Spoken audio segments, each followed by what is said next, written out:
नमस्कार दोस्तों। आरटेट रीट एग्जाम जो थर्ड ग्रेड एग्जाम 2022 के अंदर राजस्थान में होना है और साथ में होना है सेकंड ग्रेड टीचर एग्जाम मित्रों, इनके लिए हम दोनों के लिए देख रहे थे शिक्षा मनोविज्ञान की आज हमारे क्लास रहेगी 10 नंबर और टॉपिक रहेगा आज हम शुरू करेंगे अधिगम टॉपिक। इससे पहले 9 क्लासों में छोटे छोटे टुकड़ों के अंदर हमने 9 क्लासों के अंदर बाल विकास का अध्ययन किया था। बहुत ही शानदार तरीके से अध्ययन किया था मित्रों।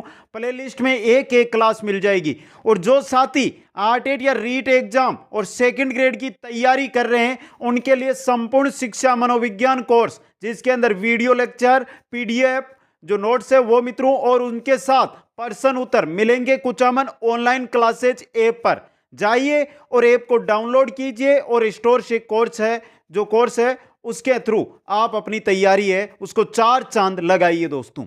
तो आज हम जो शुरू करने वाले हैं वो शुरू करने वाले हैं अधिगम दोस्तों।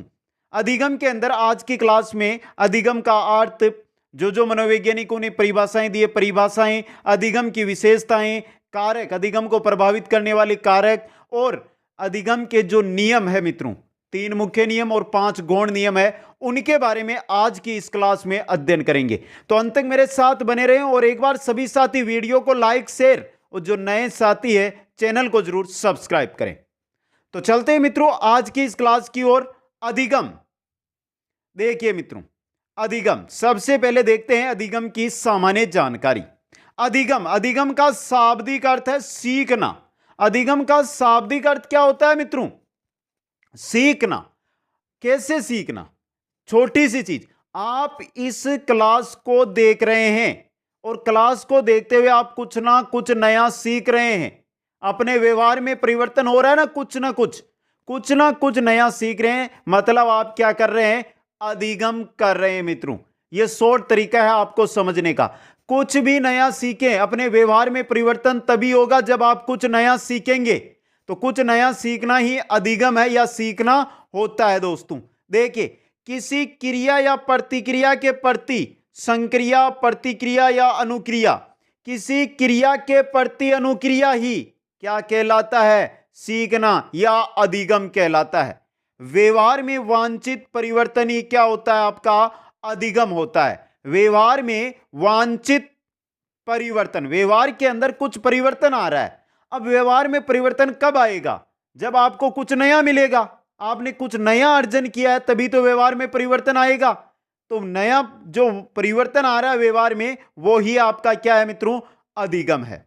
स्किनर के अनुसार देखिए मित्रों, व्यवहार के अर्जन में उन्नति की प्रक्रिया ही अधिगम है। स्किनर ने कहा था कि व्यवहार के अर्जन में, यानी व्यवहार के अंदर अगर उन्नति हो रही है तो इस प्रक्रिया को क्या कहेंगे? हम अधिगम कहेंगे।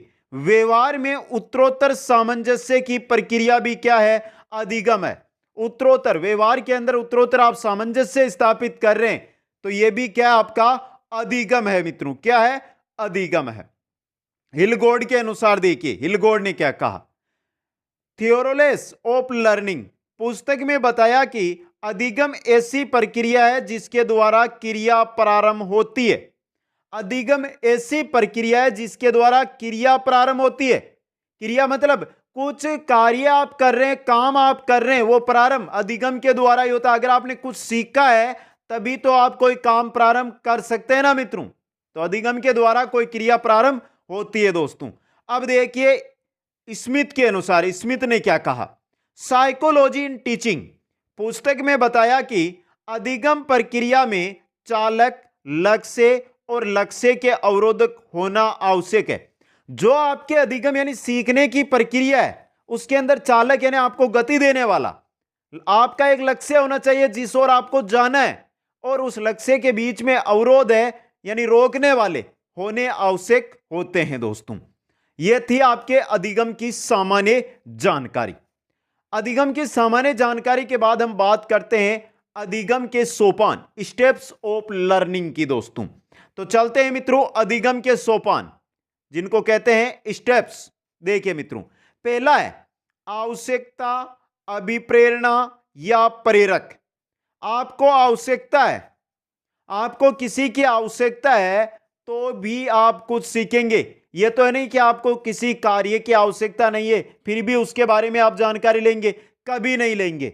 मतलब अगर आपको आवश्यकता है तभी उसके बारे में आप सीखेंगे, और सीखने के लिए आपको आवश्यकता किसकी होगी? अभिप्रेरणा की आपको आवश्यकता होगी दोस्तों।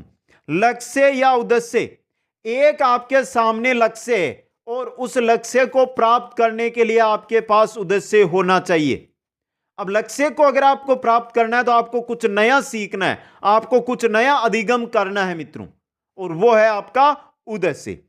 तत्परता या बाधा, अब ये मित्रों तत्परता और बाधा का जो है ये यहां पर नहीं आएगा, तो हम जब नियम पढ़ेंगे तत्परता का नियम वहां पर अच्छी तरह आपके समझ में आ जाएगा। अधिगम स्थिति और वातावरण, अधिगम करने की, सीखने की स्थिति और सीखने का वातावरण मौजूद होना चाहिए। अनुक्रिया, आप किसी क्रिया के प्रति किस प्रकार अनुक्रिया कर रहे हैं, यह भी आपका क्या है? अधिगम है। समायोजन, आपने अगर कुछ नया सीखा है तो अभी ही आप नए समूह नए काम के प्रति समायोजित हो सकते हैं मित्रों। व्यवहार में परिवर्तन और परिणाम, व्यवहार में परिवर्तन क्या होता है? आपका अधिगम होता है और इसका परिणाम आपके लिए अच्छा होता है। स्थायीकरण और परिवर्तनों का स्थायीकरण, परिवर्तन जो आपने किए, अब आपने कुछ नया सीखा है तो आपके व्यवहार में परिवर्तन होगा, और उन परिवर्तनों का अगर स्थायीकरण है तो यह क्या है? आपका अधिगम है, और आगे की ओर लेकर जाएगा दोस्तों, ये अपने लक्ष्य की ओर लेकर जाएगा। तो यह है आपके अधिगम के सोपान। सीधा इनसे क्वेश्चन मिलेगा आपको, निम्न में से अधिगम का सोपान नहीं है, और 3 इनमें से रहेंगे, एक दूसरा मिल जाएगा दोस्तों। आगे चलते हैं अब अधिगम के जो मुख्य मनोवैज्ञानिक है उनकी परिभाषाओं की ओर। कौन कौन से मनोवैज्ञानिक ने अधिगम की क्या क्या परिभाषाएं दी? पहला है वुडवर्थ। वुडवर्थ ने क्या कहा? सीखना विकास की प्रक्रिया है, अनुभव में वृद्धि ही अधिगम है, और नवीन ज्ञान और नवीन प्रतिक्रियाओं को प्राप्त करने की प्रक्रिया सीखने की प्रक्रिया है। ये तीनों की तीनों परिभाषाएं किसने दी है? वुडवर्थ ने दी है। देखिए मित्रों, सीखना विकास की प्रक्रिया है, विकास की प्रक्रिया क्या है? सीखना है। दूसरी क्या है? अनुभव में वृद्धि ही, अगर आप अपने अनुभव में वृद्धि कर रहे हैं, अनुभव में वृद्धि जब आप कुछ नया अर्जन करेंगे तभी होगी, मतलब आप क्या कर रहे हैं? सीख रहे हैं, और सीखना ही क्या होता है? अधिगम होता है। तो अनुभव में वृद्धि ही क्या है? अधिगम है। अब देखिए, नवीन ज्ञान और नवीन प्रतिक्रियाओं को प्राप्त करने की प्रक्रिया, आप नया ज्ञान ग्रहण कर रहे हैं, आप नई प्रतिक्रियाएं कर रहे हैं, मतलब आप कुछ सीख रहे हैं, तो नवीन ज्ञान और नवीन प्रतिक्रियाएं अगर आप प्राप्त कर रहे हैं तो इस प्रक्रिया को हम सीखने की प्रक्रिया या अधिगम की प्रक्रिया कहेंगे मित्रों। ये तीनों परिभाषाएं हैं वुडवर्थ की। अब देखते हैं गेट्स एवं अन्य की परिभाषा। प्रशिक्षण एवं अनुभव द्वारा व्यवहार में परिवर्तन ही क्या होता है? आपका अधिगम होता है। प्रशिक्षण एवं अनुभव, प्रशिक्षण के द्वारा या अगर कुछ आप नया करके सीख रहे हैं, या आपका पहले से कोई अनुभव है और उसको आप लागू कर रहे हैं, तो प्रशिक्षण और अनुभव द्वारा अगर आप व्यवहार में परिवर्तन कर रहे हैं, आप कुछ नया सीख के व्यवहार में परिवर्तन कर रहे हैं, तो यह क्या कहलाएगा? आपका अधिगम कहलाएगा। क्रो एंड क्रो की परिभाषा देखिए, आदत, ज्ञान एवं अभिवृत्तियों का अर्जन करना ही अधिगम है। आप अपनी आदत में, आप अपने ज्ञान में, आप अपनी अभिवृत्तियों में कुछ नया अर्जन कर रहे हैं, मतलब कुछ नया सीख रहे हैं, तो यह क्या होगा? आपका यह अधिगम ही कहलाएगा। यह किसने कहा? क्रो एंड क्रो ने। अब देखिए हिलगार्ड के अनुसार, नवीन परिस्थितियों में अपने आप को अनुकूलित करना ही अधिगम है।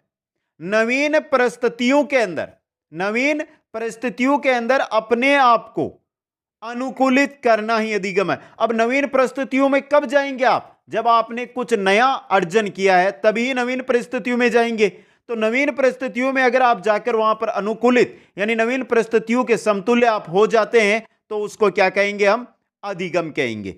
अब देखिए गिलफोर्ड की परिभाषा, व्यवहार के कारण व्यवहार में परिवर्तन ही आपका अधिगम होता है।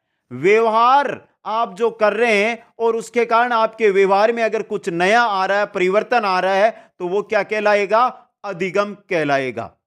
8 से 9 मनोवैज्ञानिकों की परिभाषाएं अधिगम की मैं बता रहा हूं, जिनसे बाहर कोई सा भी एग्जाम हो। यहां पे हम बात कर रहे हैं आर्ट एट रीट और जो हमारा सेकंड ग्रेड एग्जाम होना है उनकी। बाकी सा भी कोई सा भी एग्जाम है तो उनमें इनके बार अभी तक नहीं पूछी गई है दोस्तों। आगे देखिए मित्रों, आगे मॉर्गन व किंग की परिभाषा। इन्होंने क्या कहा, मॉर्गन व किंग ने दोस्तों। देखिए, अभ्यास या अनुभूति के परिणाम स्वरूप व्यवहार में होने वाले अपेक्षाकृत स्थायी परिवर्तन सीखना है, अधिगम है। अभ्यास अगर आप करते हैं या आपको अनुभूति है उस कार्य की, उसके परिणाम स्वरूप अगर आपके व्यवहार में कुछ स्थायी परिवर्तन आ रहे हैं, कुछ नए स्थायी परिवर्तन आ रहे हैं, तो उनको हम सीखना कहेंगे, उन्हीं को हम अधिगम कहेंगे। हिलगार्ड व एटकिंसन के अनुसार देखिए, पुराने अनुभवों के परिणाम स्वरूप व्यवहार में होने वाला स्थायी परिवर्तन अधिगम कहलाता है। क्या कहा हिलगार्ड व एटकिंसन ने दोस्तों कि आपके जो पुराने अनुभव है, पुराने अनुभवों के द्वारा आप अपने व्यवहार में कुछ नया परिवर्तन कर रहे हैं और वो परिवर्तन स्थायी परिवर्तन अगर आप कर रहे हैं तो ये क्या है, आपका अधिगम है, सीखना है दोस्तों। पावलो ने क्या कहा, अनुकूलित क्रिया के परिणाम स्वरूप आदत का निर्माण ही अधिगम है। अनुकूलित क्रिया यानी आप नए व्यवहार के लिए आप कुछ अपने व्यवहार में परिवर्तन कर रहे हैं और जो क्रिया कर रहे हैं वो अपने व्यवहार के अनुकूलित है और उसके परिणाम स्वरूप आपकी नई आदत का निर्माण हो रहा है, नए व्यवहार का निर्माण हो रहा है, तो ये क्या है मित्रों, आपका अधिगम ही है। तो ये कुल जो हमने परिभाषाएं देखी, शाब्दिक अर्थ देखा और सोपान देखे, इनसे आपको समझ में इतना आ गया कि अगर आप कुछ अर्जन करके अपने व्यवहार में परिवर्तन और वो भी स्थायी परिवर्तन करते हैं, कुछ नया सीखते हैं, तो वो क्या है मित्रों, अधिगम है। कुल मिलाकर कुछ नया अर्जन करना, कुछ नया सीखना ही क्या होता है, अधिगम होता है दोस्तों। अब यहां पर मित्रों हमने परिभाषाएं देख ली, सोपान देख लिए, अर्थ देख लिया। अब आती है कि जो जैसे व्यवहारवादी हुए, गेस्टाल्टवादी हुए, क्षेत्रीय दृष्टिकोण, तो दृष्टिकोण के अनुसार अधिगम को देखते हैं कि क्या क्या है, जो कौन कौन से जो हमारे व्यवहारवादी हुए, गेस्टाल्टवादी हुए, उनका अधिगम के प्रति क्या दृष्टिकोण रहा। तो अधिगम के दृष्टिकोण सबसे पहले है व्यवहारवादी दृष्टिकोण।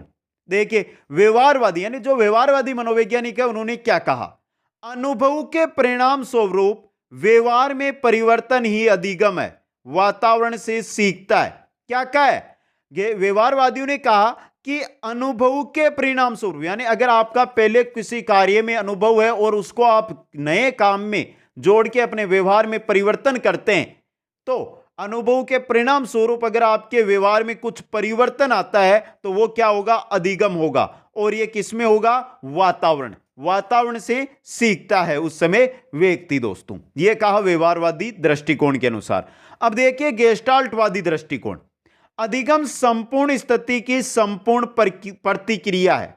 अधिगम है जो संपूर्ण स्थिति की संपूर्ण प्रतिक्रिया है, मतलब जो स्थिति है जिसमें आप क्रिया कर रहे हैं उसकी प्रतिक्रिया ही क्या होती है, अधिगम होती है। यह कहा था गेस्टाल्टवादी दृष्टिकोण ने। तीसरा दृष्टिकोण आता है हमारे हार्मिक दृष्टिकोण। हार्मिक दृष्टिकोण के प्रतिपादक है मैकडूगल। इन्होंने क्या कहा, अधिगम लक्ष्य केंद्रित रूप है, यानी जो अधिगम या अगर हम अपने व्यवहार में कुछ परिवर्तन करते हैं या हम कुछ नया सीखते हैं तो वो हमेशा एक लक्ष्य को लेकर ही सीखते हैं। और सही बात है मित्रों, अगर हमें लक्ष्य, अगर आपको भी लक्ष्य है कि मेरे को शिक्षक बनना है तो आप उसी को लेकर ये क्लास अटेंड कर रहे हैं और नया यहां से अर्जन कर रहे हैं दोस्तों। चौथा देखिए, चौथा दृष्टिकोण है क्षेत्रीय दृष्टिकोण। ये क्वेश्चन भी आया हुआ है, क्षेत्रीय दृष्टिकोण किसने दिया था, कुर्ट लेविन ने दिया था मित्रों। क्या कहा था, अधिगम किसी स्थिति का प्रत्यक्ष ज्ञानात्मक संगठन है, प्रेरणा कहलाती है। ध्यान से समझना मित्रों, अधिगम है जो किसी स्थिति का प्रत्यक्ष ज्ञानात्मक संगठन है। सही बात है, व्यवहार में परिवर्तन मतलब ज्ञानात्मक संगठन है आपका, और प्रत्यक्ष है। अगर स्थायी आपका व्यवहार परिवर्तन हो रहा है तो क्या होगा, प्रत्यक्ष संगठन ही होगा दोस्तों।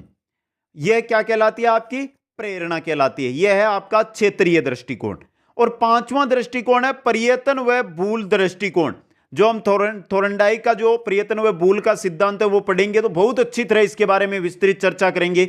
लगभग 25 से 30 मिनट को आपको 25 से 30 मिनट की क्लास मिलेगी संपूर्ण। देखिए, थोरनडाइक प्रयत्न व भूल ही सीखना अधिगम है।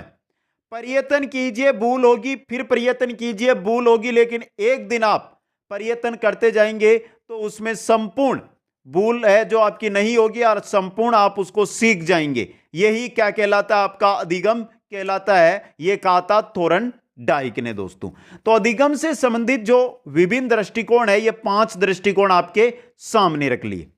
अब आगे हम चलते हैं और बात करते हैं अधिगम की प्रकृति विशेषताओं की। प्रकृति की बात करें या विशेषताओं की बात करें। देखिए मित्रों, यहां से सीधा क्वेश्चन बन सकता है, आपके एग्जामों के अंदर देखने को भी मिलते हैं। और जब हम क्वेश्चन आंसर करेंगे तो आपको अच्छी तरह पता भी चल जाएगा कि कहां से क्वेश्चन आता है। देखिए, पहला, अधिगम जीवन पर्यंत चलता है, यानी निरंतर प्रक्रिया है।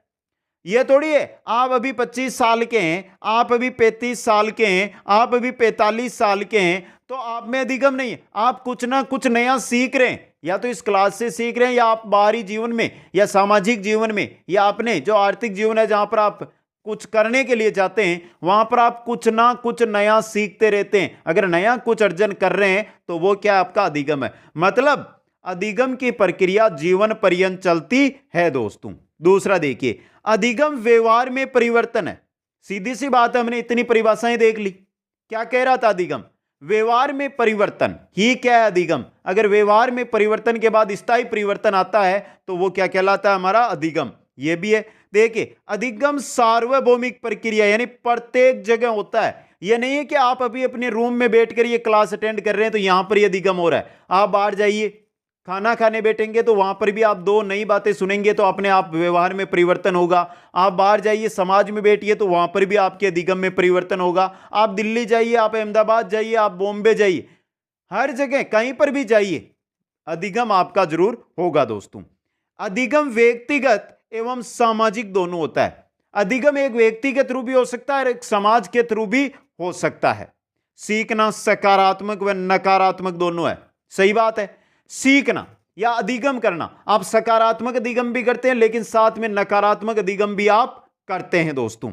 अधिगम उद्देश्यपूर्ण है। यह मेस्लो ने बल दिया था।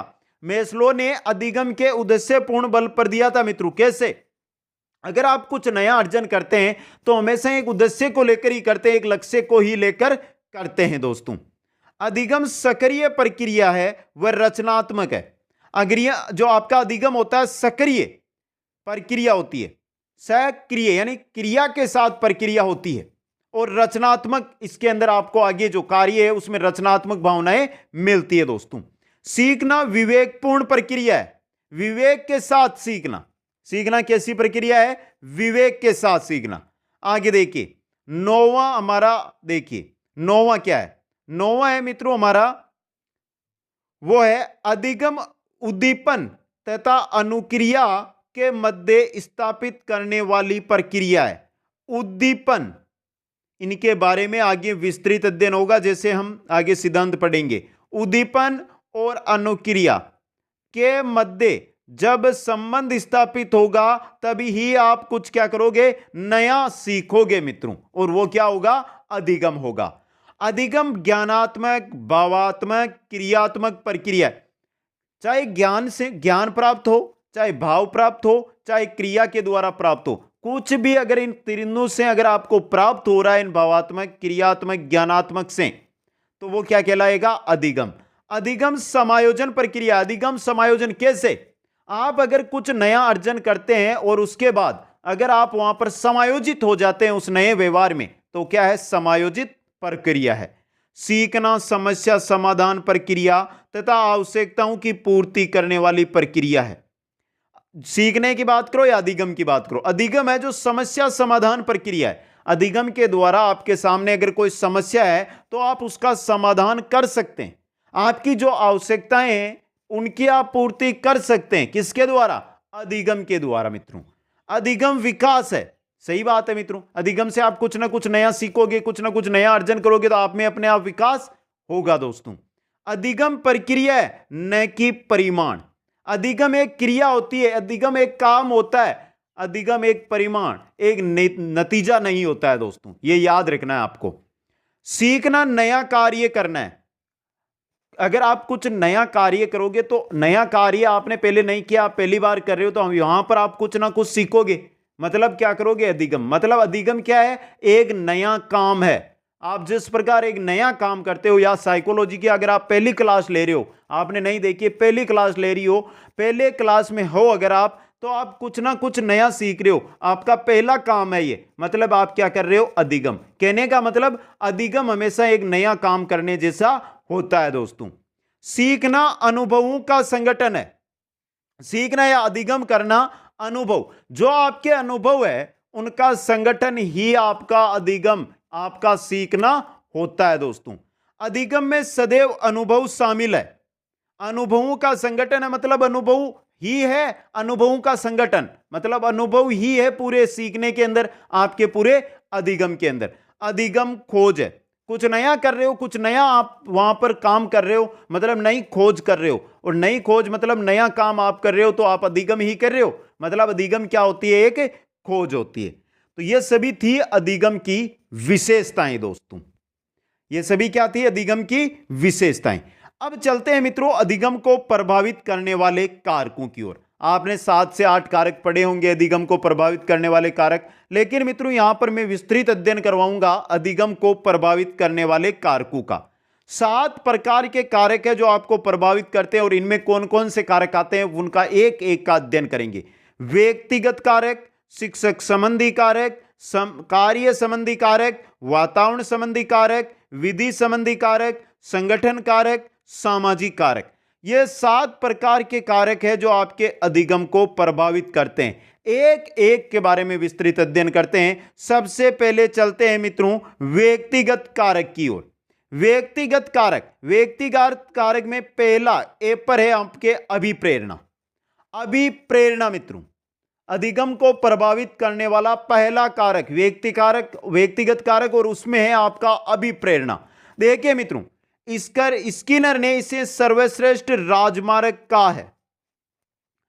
स्किनर ने इसे सर्वश्रेष्ठ राजमार्ग कहा है। किसका, कुछ नया सीखने का, कुछ अर्जन करने का।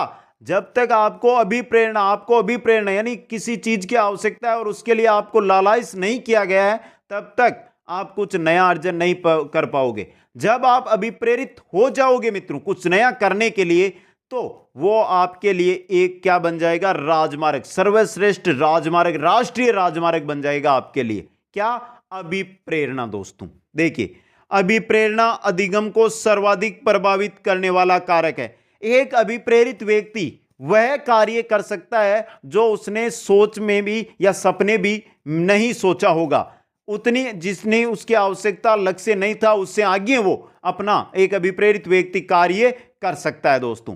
इसका मतलब अभिप्रेरणा है जो अधिगम को सर्वाधिक प्रभावित करती है।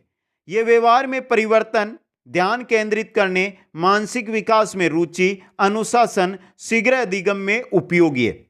चाहे व्यवहार में परिवर्तन हो, चाहे ध्यान आपको पढ़ने में केंद्रित करना हो या किसी काम में केंद्रित करना हो, आपकी मानसिक जो विकास है उसमें रुचि आपको बनानी हो, आपको अनुशासन में रहना हो, शीघ्र अधिगम यानी शीघ्र सीखना हो, तो ये सभी आपके अभिप्रेरित होने पर मतलब अभिप्रेरणा पर ही निर्भर करते हैं। अब देखिए मित्रों ये 4 नाम है, यहां पर ये 4 नाम याद रखने।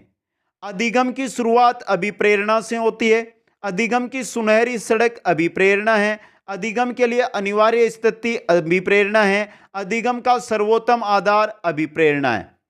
यह सभी क्या है मित्रों, आपकी अभिप्रेरणा है। देख लीजिए क्या क्या है, इंपॉर्टेंट क्वेश्चन बनता है यहां से आपके लिए। देखिए पहला कह रहा है अधिगम की शुरुआत, जब आपको अभिप्रेरित होंगे आप तभी आप कुछ नया करने की ओर जाएंगे, मतलब अधिगम की शुरुआत की आपने अभिप्रेरणा से। अधिगम की सुनहरी सड़क है आपकी अभिप्रेरणा। अधिगम के लिए अनिवार्य स्थिति है आपकी अभिप्रेरणा। अधिगम का सर्वोत्तम आधार है आपकी अभिप्रेरणा दोस्तों। व्यक्तिगत कारक में पहला था अभिप्रेरणा। चलते हैं दूसरे की ओर। दूसरा है आपका इच्छा शक्ति। इच्छा शक्ति अभिप्रेरणा के बाद अधिगम को सर्वाधिक प्रभावित करता है। कौन, इच्छा शक्ति। अगर आप कोई काम कर रहे हैं उसमें आपकी इच्छा शक्ति नहीं है, आप अभी प्रेरित है लेकिन आपको उसको करने में इच्छा शक्ति आपकी नहीं है, तो आप उसको नहीं कर पाओगे। अगर आपकी इच्छा शक्ति है उस कार्य में तो आप उसको करोगे। मतलब अभिप्रेरणा के बाद दूसरा कारक इच्छा शक्ति है जो सर्वाधिक आपके अधिगम को प्रभावित करती है। तीसरा, शारीरिक व मानसिक स्वास्थ्य, शरीर से स्वस्थ और आपके मस्तिष्क से स्वस्थ। देखिए अरस्तु ने कहा था स्वस्थ शरीर में स्वस्थ मस्तिष्क निवास करता है। अगर आप शरीर से स्वस्थ है तो आप मानसिक रूप से भी स्वस्थ होंगे। कुल मिलाकर अगर आप शारीरिक रूप से और मानसिक रूप से स्वस्थ है तो आप कुछ भी नया अर्जन कर सकते हैं, आपको कठिनाई नहीं आएगी। चौथा है परिपक्वता व आयु। यह परिपक्वता हमने बाल विकास में भी आया था, वहां पर हमने बोला था कि इसका हम अध्ययन करेंगे अधिगम में। तो देखिए यहां पर परिपक्वता का हम अध्ययन करते हैं, परिपक्वता और आयु। अधिगम परिपक्वता व आयु से प्रभावित होता है। कैसे मित्रों? एक आयु होती है, आप ये मानकर चलो आप 21 से लेकर 25 या 28 साल की उम्र में हैं और आप नई भर्तियों की तैयारियां कर रहे हैं, सेकंड ग्रेड, फर्स्ट ग्रेड या थर्ड ग्रेड की, तो आप नया अर्जन करने की आप में लालसा होगी, आप अभी प्रेरित रहेंगे। लेकिन जैसे ही आपकी उम्र 40 के आसपास हो जाएगी तो आपको उतने आप अभी प्रेरित नहीं रहेंगे, क्योंकि बाकी कार्य भी आपके सामाजिक कार्य आपके पास रहेंगे, उससे आप है जो अभी प्रेरित नहीं हो पाएंगे। मतलब आपकी परिपक्वता और आपकी आयु है यह आपके अधिगम को प्रभावित करती है। दोस्तों परिपक्वता होती क्या है? परिपक्वता एक क्षमता का ही नाम है मित्रों, परिपक्वता आपकी क्षमता का नाम है। देखिए आंतरिक सुधार प्रक्रिया ही क्या है? परिपक्वता है मित्रों। यह शारीरिक योग्यताओं का आंतरिक विकास है। शारीरिक योग्यताएं हैं, उनका आंतरिक विकास ही आपकी परिपक्वता कहलाती है मित्रों।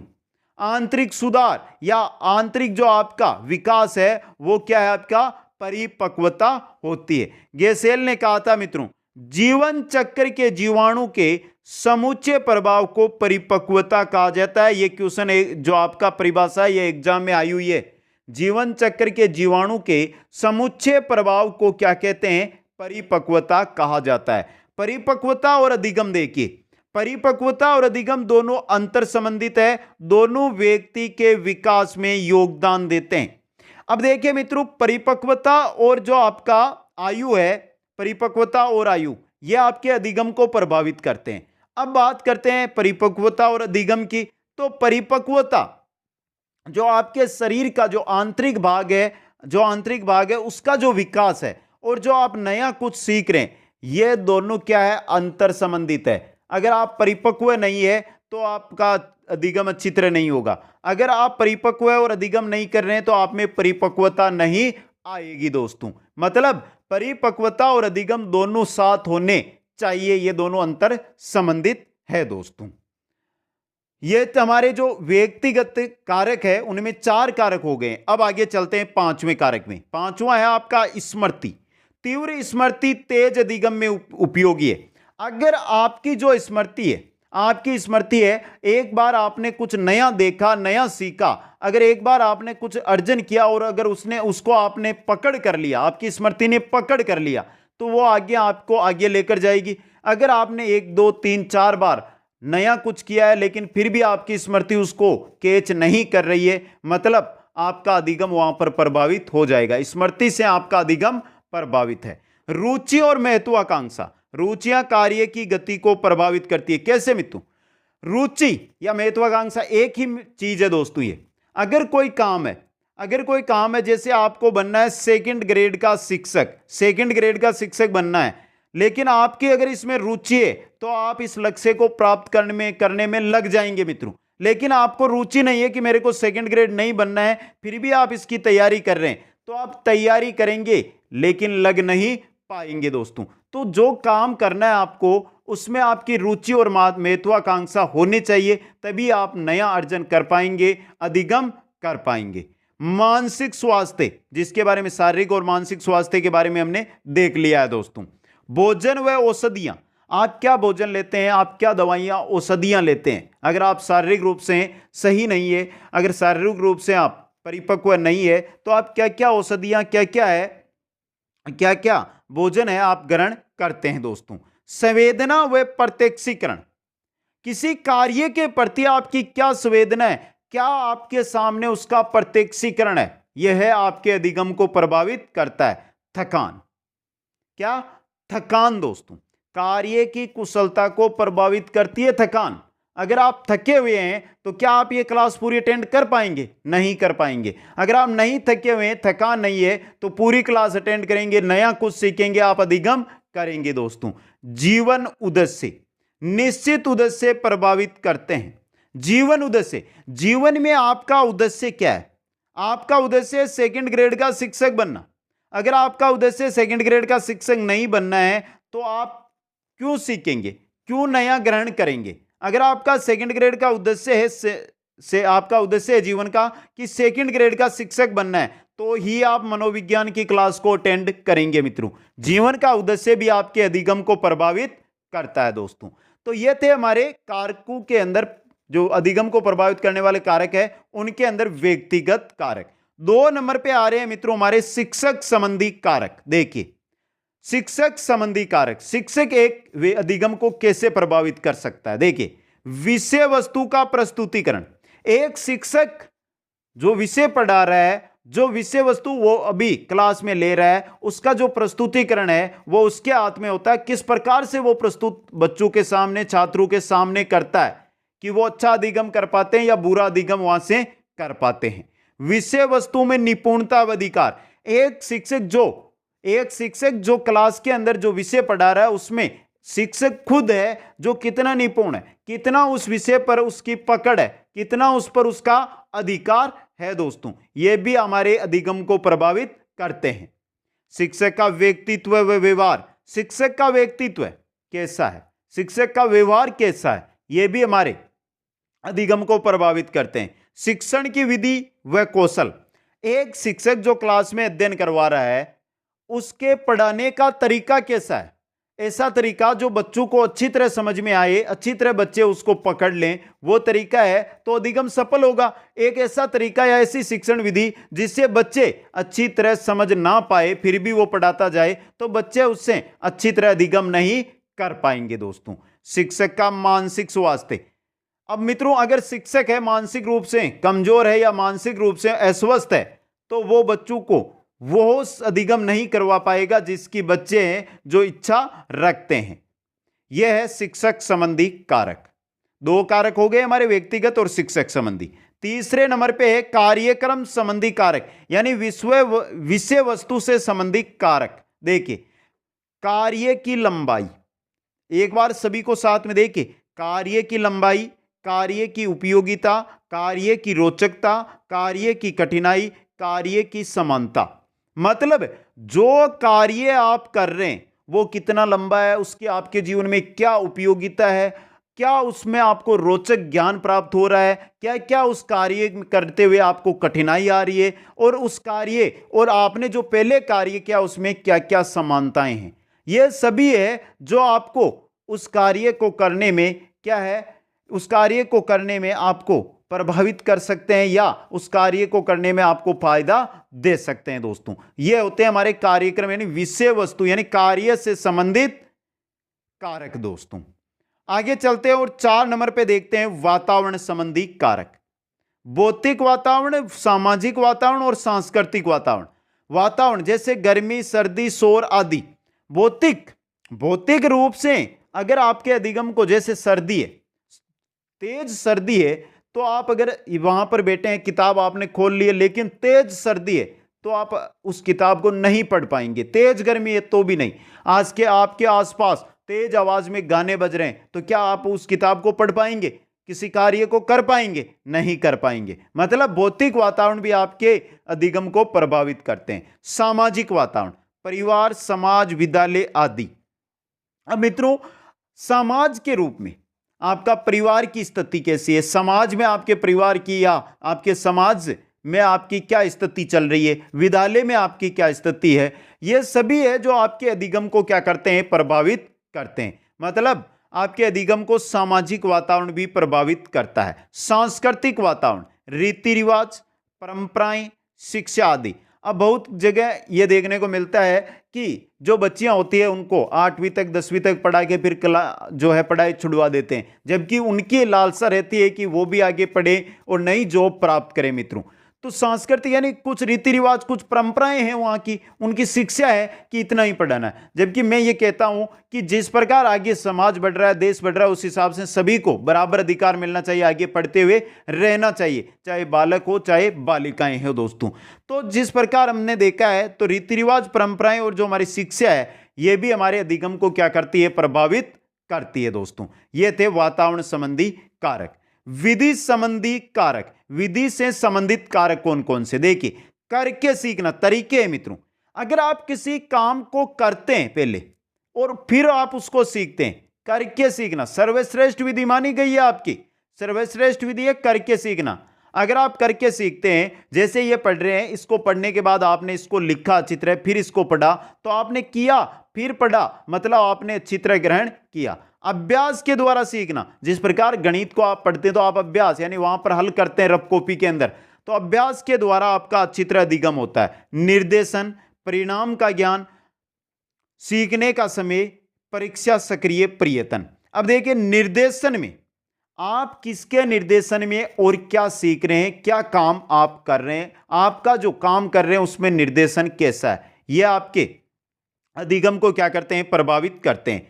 परिणाम का ज्ञान, आप जो काम कर रहे हैं उसका परिणाम आपको क्या मिलने वाला है, अच्छा मिलेगा बुरा मिलेगा, यह भी आपके अधिगम को क्या करते हैं, प्रभावित करते हैं। सीखने का समय, आप किस समय सीख रहे हैं। अब मित्रों एक बालक है जो अभी बीएड कर रहा है या जो भी बीएसटीसी कर रहा है और वो क्या कर रहा है, साथ में मनोविज्ञान सेकंड ग्रेड, फर्स्ट ग्रेड या आपकी थर्ड ग्रेड है, उनकी तैयारी कर रहा है। मतलब एक समय है जिस समय वो अच्छी तरह सीख रहा है।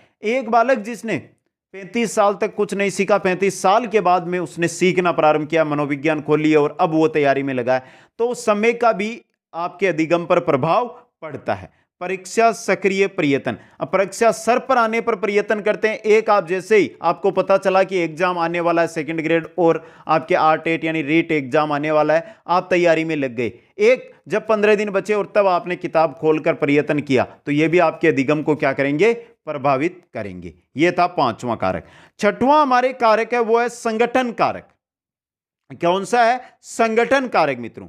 देखिए समय सारणी, अध्यापक छात्र संबंध प्रतियोगिता, पुरस्कार, दंड, लोकतांत्रिक संगठन, निर्देशन और आपके संबंध, ये सभी है। समय सारणी, अध्यापक और छात्र के संबंध कैसे हैं, प्रतियोगिताएं कैसी होती है, पुरस्कार किस प्रकार दिया जाता है, दंड किस प्रकार दिया जाता है, लोकतांत्रिक संगठन वहां पर कैसा है, दबाव में है या खुले में, निर्देशन कैसा है, निर्देशन किस प्रकार का बच्चों से किया जा रहा है, या आप काम करते हैं तो वहां पर आपके निर्देशक कैसे हैं, और आपके संबंध वहां पर कैसे हैं। अगर आप कहीं पर जॉब करते हैं या आप पढ़ाई कर रहे हैं तो आपके उस क्लास में संबंध कैसे हैं, ये सभी है जो आपके अधिगम को प्रभावित करते हैं। और सामाजिक कारक संबंध, सामाजिक कारक संबंध मित्रों, देखिए विद्यालय और समूह, आपके विद्यालय और आपका जो समूह है, एक विद्यार्थी के रूप में देखिए कि आप अपने विद्यालय में हैं और आपका जो विद्यार्थियों का, अपने मित्रों का समूह है, वहां पर आपके संबंध कैसे हैं, वहां पर आपकी स्थिति कैसी है, यह भी आपके अधिगम को प्रभावित करते हैं मित्रों। तो ये थे अधिगम को प्रभावित करने वाले कारक मित्रों। अब हमने मित्रों यहां पर देखना शुरू किया था अधिगम का अर्थ, उसके बाद सोपान, उसके बाद परिभाषाएं, उसके बाद दृष्टिकोण, फिर विशेषताएं, फिर हमने देखे कारक।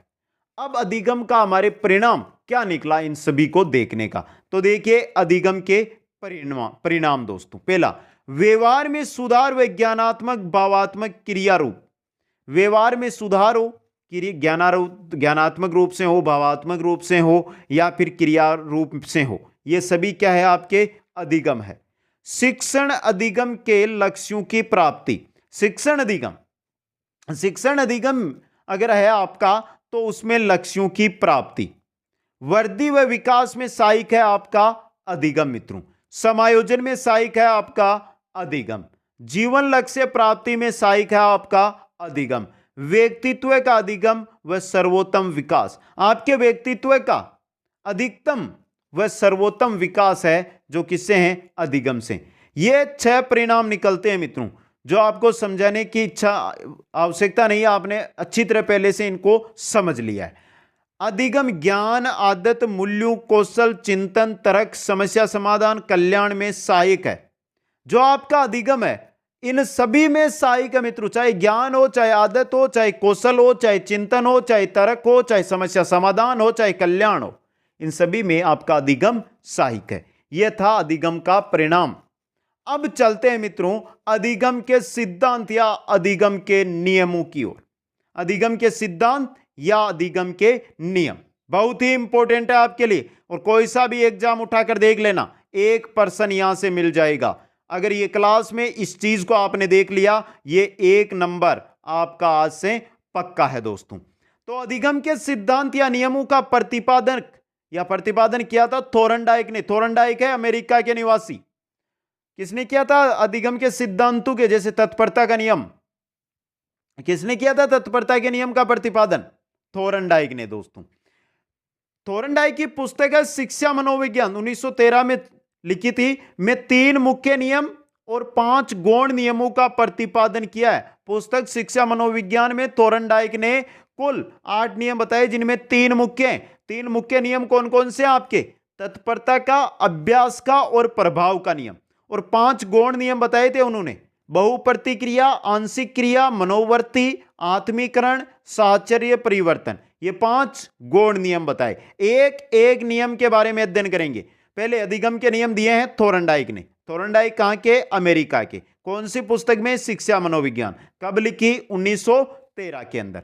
अब चलते हैं मित्रों अधिगम के मुख्य नियमों की ओर। अधिगम के मुख्य नियम 3 नियम है, तत्परता का नियम, अभ्यास का नियम और प्रभाव का नियम। पहला नियम तत्परता का नियम, वुडवर्थ ने इसको क्या कहा है? मानसिक तैयारी का नियम। यह क्वेश्चन बन सकता है। तत्परता के नियम को मानसिक तैयारी का नियम किसने कहा? वुडवर्थ ने कहा दोस्तों। देखिए, किसी कार्य को करने के लिए यदि शारीरिक व मानसिक रूप से तैयार है तो उसे करना सीख जाते हैं। वुडवर्थ ने इसे मानसिक तैयारी का नियम कहा है दोस्तों। कैसे मित्रों? अगर आप किसी कार्य को करने के लिए, चाहे शारीरिक रूप से हो, चाहे मानसिक रूप से हो, चाहे नैतिक रूप से हो, अगर आप तत्पर है, करने के इच्छुक है, तो उस काम को आप कर पाएंगे। अगर आप इच्छुक नहीं है तो आप उस काम को नहीं कर पाएंगे मित्रों। कैसे मित्रों? जैसे घोड़े को तालाब तक ले जाया जा सकता है, लेकिन पानी पीने के लिए बाध्य नहीं किया जा सकता, क्योंकि आप घोड़े को वहां तक लेकर जा सकते हो। मैं आपको यह कह सकता हूं कि आप यह चीज पढ़िए, हाँ, मैं कह सकता हूं, और किताब खुलवा सकता हूं आपसे वीडियो शुरू करवा सकता हूं, लेकिन मित्रों जिस प्रकार घोड़े को आप पानी पीने के लिए बाध्य नहीं कर सकते, उसी प्रकार आपको मेरी आवाज सुनने और इनको देखने के लिए मैं बाध्य नहीं कर सकता हूं। समझे मित्रों? यह है तत्परता का नियम। इसके उपयोग क्या है? इस नियम का उपयोग बालक में रुचि उत्पन्न करने, बालक को तैयार करने, जिज्ञासा जागृत करने, ध्यान केंद्रित करने में किया जाता है दोस्तों। यह है तत्परता का नियम। घोड़े वाला उदाहरण याद रखना है आपको, आसानी से याद रह जाएगा तत्परता का नियम। दूसरा मुख्य नियम आता है आपके अभ्यास का नियम। अभ्यास मतलब श्रम का नियम। अभ्यास का नियम या श्रम का नियम। अभ्यास मनुष्य को दक्ष बनाता है। अभ्यास से अगर आप कुछ करते हैं, अभ्यास करते हैं, तो उसमें आप हमेशा आगे बढ़ते हैं दोस्तों। करत करत अभ्यास के जड़मत होई सुजान। अब देखिए, अभ्यास का नियम है, इसके 2 प्रकार हैं। पहला है उपयोग का नियम, दूसरा है अनुपयोग का नियम। देखिए, उपयोग का नियम देखिए मित्रों, यदि कोई कार्य पहले किया हुआ है और जब उसको दोबारा किया जाता है तो वो हमारे मस्तिष्क में पुनः आ जाता है, अर्थात स्थायी हो जाता है। मतलब आपने जो मनोविज्ञान है उसमें ये नियम है जो पहले पढ़ रखे हैं, और एक बार आप आज वापस इनको पढ़ रहे हैं तो आपको तुरंत वो नियम है आपके दिमाग में आ जाएंगे और आपको स्थायी रूप से याद हो जाएंगे। ये होता है आपके उपयोग का नियम। अब अनुपयोग का नियम देखिए, ना दोहराने पर विषय का विस्मरण हो जाना अनुपयोग कहलाता है। अगर आपने कोई नियम है, ये नियम आपने पहले पढ़े लेकिन आपने इनको कभी भी नहीं दोहराया, आज 10 साल हो गए, 10 साल के बाद आप इनको दोहरा रहे हैं, तो ये लगभग आपके दिमाग से क्या हो गए, विस्मृत हो गए। मतलब जो आपने पहले पढ़ा है, जो आपने पहले सीखा है, उसको समय समय पर आपको दोहराना चाहिए, जिससे आपकी मेमोरी में वो स्थायी रूप से छपा रहे दोस्तों। अब इस नियम का उपयोग देखिए, इस नियम का प्रयोग आदत निर्माण में, एक अच्छी आदत का निर्माण, अगर आपने एक बार सिखाया, 2 बार सिखाया, 3 बार सिखाया, अच्छी आदत का निर्माण हो जाएगा उसको। मतलब जो कार्य उसको पहले सिखाया उसको दोबारा करवाइए। बुरी आदत को छोड़ने में, जो उसकी बुरी आदत है वहां पर अनुपयोग का नियम काम कीजिए। संगीत, चित्रकारी, लेखन सुधार, इनमें कलाओं के विकास में उपयोगी है। कौन सा? अभ्यास का नियम या श्रम का नियम दोस्तों। यह था दूसरा नियम। अब चलते हैं तीसरे नियम की ओर। तीसरा नियम है प्रभाव, संतोष, परिणाम का नियम या प्रसन्नता का या दुख का नियम। बहुत अच्छा नियम है। अगर आप कोई कार्य करते हैं और उससे आपको सुख मिलता है तो उसको आप करेंगे, आपको संतोष मिलता है तो उसमें आप उसको आप आगे करेंगे। अगर आपको दुख होगा, असंतोष होगा, तो आप उस कार्य को नहीं करेंगे, उसका अच्छा परिणाम आपके सामने नहीं आएगा तो आप उसको नहीं करेंगे। मतलब यदि किसी कार्य को करने में हमें संतोष प्राप्त होता है तो हम उस कार्य को दोबारा करेंगे, और यदि उस कार्य को करने पर हमें असंतोष होता है तो हम उस कार्य को दोबारा नहीं करेंगे। जिस कार्य से हमें संतोष मिलेगा, हमें प्रसन्नता मिलेगी, हमें सुख मिलेगा, हमें अच्छा परिणाम मिलेगा, उस कार्य को हम दोबारा करना चाहेंगे। अगर उस कार्य से हमें असंतोष मिल रहा है, अच्छा परिणाम नहीं मिल रहा है, अप्रसन्नता हो रही है, हमें दुख हो रहा है, तो उस कार्य को हम कभी भी दोबारा नहीं करेंगे। इसका उपयोग देख लें। अभिवृत्ति व मनोभावों का विकास करने में उपयोगी है। क्रोध व ईर्ष्या के संवेग को दूर करने में है। समस्या व कदाचारी व्यवहार को सुधार करने में है। रुचि व स्मृति इससे संबंधित है। यह है आपके प्रभाव के नियम के उपयोग दोस्तों। ये थे हमारे मुख्य 3 नियम। अब बात करते हैं 5 थोरनडाई के गौण नियमों की। गौण नियम दिए थे 5 नियम थे। उनमें थे बहुप्रतिक्रिया का नियम, आंशिक क्रिया का नियम, मनोवर्ती का नियम, आत्मीकरण का नियम और साहचर्य परिवर्तन का नियम। पहला है बहुप्रतिक्रिया का नियम। देखिए क्या है बहुप्रतिक्रिया। कोई नया कार्य करने के लिए कई प्रकार की प्रतिक्रियाओं को अपनाया जाता है तथा उनमें से सही प्रतिक्रिया का पता लगाकर भविष्य में काम में लेते हैं। हम अगर कोई नया काम करते हैं, जैसे आपने शिक्षा मनोविज्ञान पढ़ना है तो आप YouTube पे आए, आपने बहुत सारी क्लासें अटेंड की, फिर आपको पता चला कि कुचामन ऑनलाइन क्लासेज बेस्ट है, तो आपने सही प्रतिक्रिया यानी सही जगह का पता किया और भविष्य में आपने इसी चैनल, इसी ऐप को काम में लेना शुरू कर दिया। तो यह है आपके बहुप्रतिक्रिया का नियम दोस्तों। जैसे बिल्ली को पिंजरे से निकलना, बिल्ली जब पिंजरे से बाहर निकलने का प्रयास करती है, बार बार प्रयास करती है, तो अंत में उसको एक रास्ता मिलता है, सफलता मिलती है, जिससे वो बाहर निकल जाती है। फिर उसको डालेंगे, उसी रास्ते से वो बाहर निकल जाएगी दोस्तों। दूसरा नियम है जो आपका गौण नियम, हुआ है आंशिक क्रिया का नियम। देखिए कार्य को छोटे छोटे भागों में विभाजित करते हुए अंश से पूर्ण की ओर जाना। कार्य को छोटे छोटे भागों में बांटकर फिर उसको अंश से पूर्ण की ओर जाना। जैसे मैंने अगर आपको जो अधिगम टॉपिक है वो पढ़ाना था, इसको एक क्लास शुरू करता, 4 घंटे की क्लास लगाता, संपूर्ण अधिगम कंप्लीट करवा देता। इससे अच्छा मैंने क्या किया, इसको टुकड़ों में बांट लिया, छोटे छोटे भागों में बांटा और धीरे धीरे एक एक टॉपिक को क्लियर कराते हुए आगे बढ़ा, जिससे आपको अच्छी तरह पकड़ हुई, इस पे अच्छा आपका अधिगम होगा। यहां पर यह है आपके आंशिक क्रिया का नियम। जैसे सचिन तेंदुलकर दोस्तों, क्या सचिन तेंदुलकर ने एक ही पारी में 100 शतक लगाए थे? नहीं, अलग अलग पारियों में टुकड़ों में खेलते हुए, एक मैच में लगाया, दूसरे में नहीं लगाया, तीसरे में शतक लगाया, 5 मैचों में नहीं लगाया, 6वें में फिर शतक लगाया, इस प्रकार 100 शतक उन्होंने लगाए दोस्तों। चलिए तीसरे नियम की ओर। तीसरा नियम है हमारे, वो है मनोवर्ती का नियम।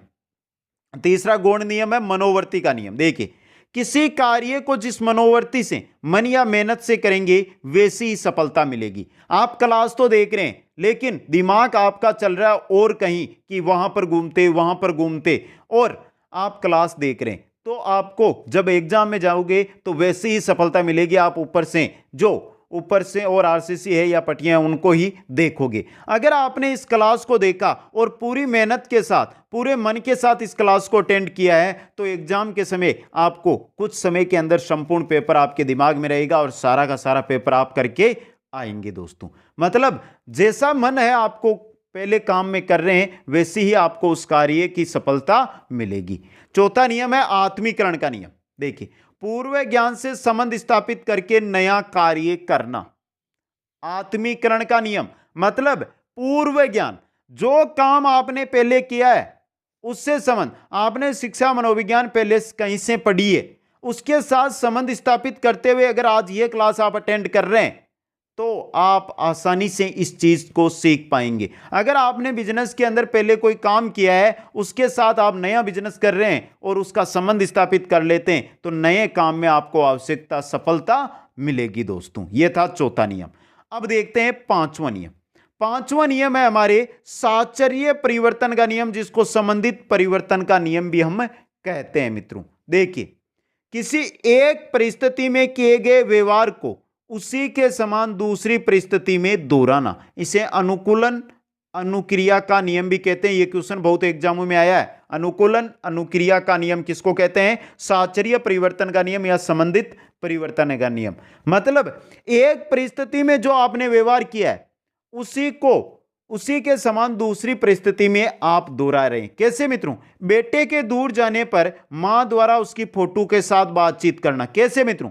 जब बेटा पास था तो उसकी मां उससे बातचीत करती थी, लेकिन बेटा कहीं दूर पढ़ने के लिए गया होगा, कमाने के लिए गया होगा, तो उसकी जो बेटे की फोटो है उसके साथ वो क्या कर रही है? बात कर रही है। एक परिस्थिति में जो व्यवहार उन्होंने मां ने पहले किया था, दूसरी परिस्थिति में समान व्यवहार उसकी मां उससे कर रही है मित्रों। यह है साहचर्य परिवर्तन या संबंधित परिवर्तन का नियम। तो मित्रों, अधिगम की क्लास नंबर 1 थी, वैसे शिक्षा मनोविज्ञान की यह क्लास नंबर 10 थी मित्रों। प्लेलिस्ट बनी हुई है, वहां से आप सभी क्लासें अटेंड कर सकते हैं। कैसी लगी आपको क्लास? कमेंट करके बताइए मित्रों। अब मित्रों, जब तक हमारा अधिगम कंप्लीट नहीं होता है, रेगुलर हमारी अधिगम की क्लासें आती रहेगी और जैसे हम प्रयास एवं त्रुटि का सिद्धांत है, इस प्रकार एक एक सिद्धांत को हम पढ़ेंगे। एक एक सिद्धांत है, अनुकूलित अनुक्रिया का सिद्धांत आ जाएगा, फिर आगे बढ़ेंगे तो क्रिया प्रसूत अनुबंधन का सिद्धांत आ जाएगा, प्रबलन का सिद्धांत आ जाएगा। यह व्यवहारवादी सिद्धांत चल रहे हैं मित्रों। एक एक सिद्धांत को हम यहां पर अच्छी तरह पकड़ बनाएंगे, अच्छी तरह उसका अध्ययन करेंगे दोस्तों। तो प्रतिदिन क्लासें जरूर अटेंड करें और अपने मित्रों के पास जरूर शेयर कर दें मित्रों। वीडियो को लाइक, शेयर और जो भी नए साथी है चैनल को सब्सक्राइब करें। आप सभी को बहुत बहुत धन्यवाद। जय हिंद, जय भारत।